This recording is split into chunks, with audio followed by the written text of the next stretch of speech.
Okay, this is going to be no mean feat. We've got to tidy up this thing, put all this crap away where it should go, and I can clear all the bulk of everything. So I've got spaces all the way over there for things. I'm making gaps. So I've got 41 machines to put away. I don't know if you can, if you sort of look all the way down that side edge there, if you see where Star Wars is, that's where it ends. So I've got what, 1, 2, 3, 4, 5, 6, 7, 8 rows at 5 across, 5 or some of them are 6 across to put away. Did sensibly kind of leave myself a gap all the way down to there, but I'll pluck them out as is and make space for them. So most of them come from those 2 rows over there, so that's about 38 of them, something like that. We'll go all the way over here. So we've got some gaps down here. What I'm trying to do is make gaps where there should be gaps again in all this lot. So some like Rav's Wizard of War and Tutankhamun put here, which are going back to him. That'll give me, 1, 2, 3 spaces there. If I go this way, I've actually got 1, 2, 3, I think it's 4 spaces in total between those. I'm going to move some of the Goliaths up. These ones go out less, and the ones at that end will go out more, so I'm going to put things at that end that go out more. I think it makes more sense. But there's 1, 2, 3, 4 spaces there, I think, roughly in that gap, and then another sort of 3 there. There's 7. What have we got right there? There's an 8th I can find. 8. I need one on that side, which is point blank. That's no problem. We put the VR thing and the House of the Dead spare that we got. Those have to go somewhere else. I'll shuffle them down the bottom of the warehouse for a bit. That gives me, then the gun game can come. I forgot that the guns are there. I'll shovel a load of stuff down over there to make spaces and then move things back in appropriate, but most of this row here technically doesn't exist, so I'll make sure everything's shuffled up, and I think I've got space up at that side of here. I think I've got 1 space spare up here. No, I didn't. I moved everything up the other day, that's right. I'm trying to get all the broken stuff just specifically on this side of the unit so that we can fix it. Right, me kettle has boiled at this point, so I'm going to make me cup of coffee and then don me gloves, find a sack truck and crack on. I'm not going to film it in stop time and all the rest of it, because I just can't be bothered today. So anyway, that's the before. Filling the coffee cup as we speak. Dramatic coffee cup filling sounds from several angles. Right, let's crack on. Right, a little bit of progress. We've got a load of them moved over from what was in the rolls. I managed to turn myself 36 spaces. Got some tunes blasting out in here. I don't know if YouTube will allow this to go up. 36, yeah, all the way along there. There's tons and tons and tons of rooms here. It's just badly managed. Let's carry on. Okay, just a little before 5 o'clock in the afternoon, so we've been at this for what, a couple of hours in total. I actually finished moving all the cabs back into position about, I'd say, half an hour, 45 minutes ago, so just over 2 hours to put everything away and shift all the rolls around and everything. So I've tried to shuffle them into some kind of, what gets used the most and what goes out on hire the most. So you got lovely rows starting with Outrun, Gallagher, all the midways, then the System 1s, and a few of the other ones down to there. This side, start with Zaxxon, Asteroids, Frogger, Gyrus, and we go on to Hang On, which needs some repair work, and we just sort of go down towards the cabarets at the back end, because the cabarets only ever really go to like Manchester and Nurg and Blackpool. On here, Play Choice 10 gets used a lot. Track and Field, Pole Position, Space Invaders, the Nintendo cabs, and so on, and the Goliaths.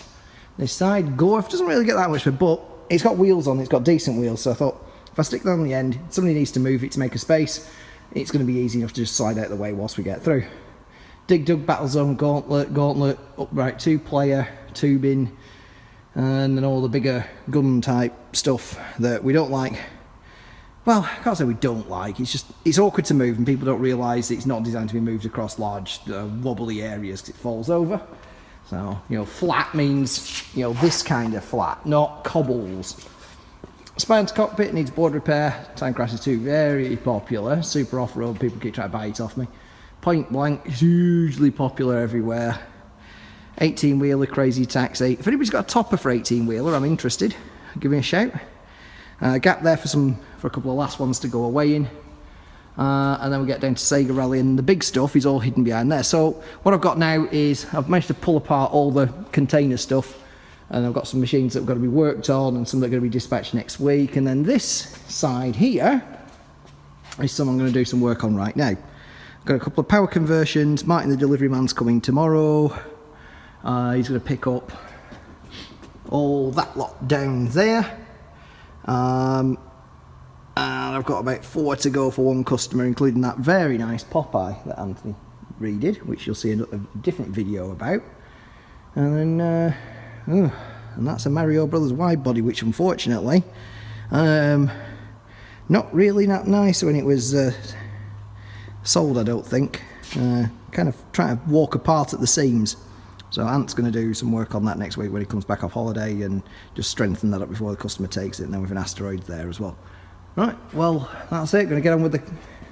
That's kind of a little 3 minute blip of a day here at the workshop after an event. Sat on the power trunks. Just got to get back into the swing of work. I had to have a couple of days off, just due to tiredness more than anything. Right, well, that's a DK Junior that's going out with a group of 4 in total, so we'll get on with that. Got a Kangaroo and a Vanguard to convert. Should be fairly straightforward. Right then, here we have an Atari Kangaroo. I have absolutely no idea how to play this game. I'm showing you this because we're doing a power conversion on it. So I'm doing proof that the game works before. The way we do these power conversions. So let me just see if I can just... He does move. Yeah. And he can punch. And he can jump. So I would guess that all the controls are working. Alright. Let me talk you through it. So the way we do this, now it's a bit Heath Robinson back here, because the plug decided to fall apart when I took it out of the machine, so I had to kind of just poke it into the thing. Anybody who now is starting going, "Ooh," and start to type rash comments, shut up! I'll address it all in a minute. Anyway, it's just enough to give me temporary power, just to prove that the cabinet running on its native 110 US voltage works before I do anything to it. That's how we work. If I get the thing... It's an Atari cab. I think this is actually a disco monitor that's in the back of it. So, nobody seems to like these. They are repairable, but until the flyback goes. Okay, so down in there, that's an Atari power brick. What you'll find is there is a jumper block in there. Fortunately, on Atari cabs, we can just basically remake a jumper pair that works for UK voltage and change the plug. That's generally what we end up doing. So that's what we're going to do. But anyway, what we do is we prove that the game works on US power, so 110, we're using a step-down transformer, and then we convert it. Once we've converted it, then we test it again, and if it passes that, then we leave it in a corner nicely, powered up to sweat for an hour or so, and if it still works after that, then, well, I suppose the thing is our job's done, but it's a courtesy more than anything. Then we can highlight any problems to the customer, and if they want any repairs doing or anything, we can get them done before we dispatch the machine. Anyway, I just thought I'd show you inside an Atari Kangaroo and our process of power conversion. I'll come back in a second when I've finished doing it.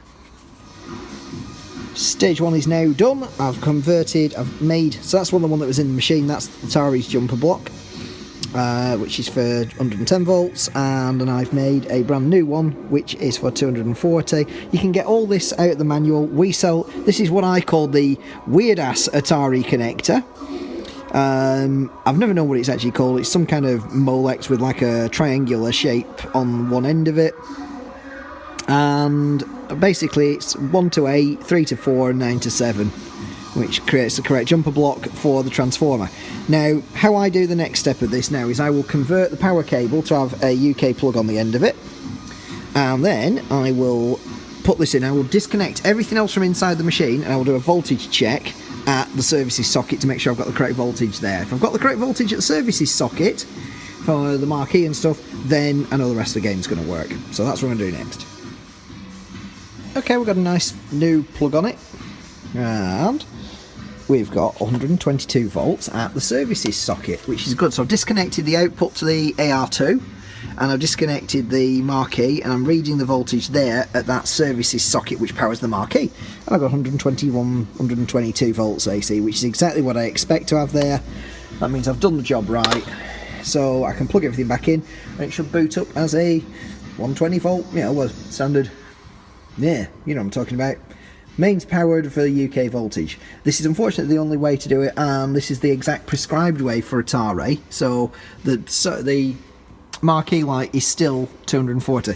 You can do a mod underneath to change over where it gets the voltage for the services socket for. So if you wanted to convert the marquee light up at the top, so it runs off a standard 240 volt tube, you can drag it all the way. You can drag a new cable, or you can re-jumper it. And then you can get 240 volts up in the marquee way. I've never done it personally, because usually I can get the tubes from the States inside the container, so yeah, there you go.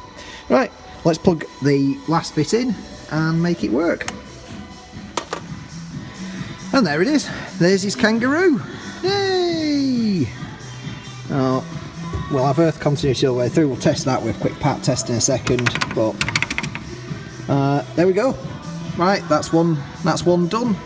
I take my time over them, I don't try to rush them through because there's no point, but as far as I'm concerned I can put that back together now and stick it over there with that pile that's going tomorrow. Right, anyway, hope you've enjoyed that little video.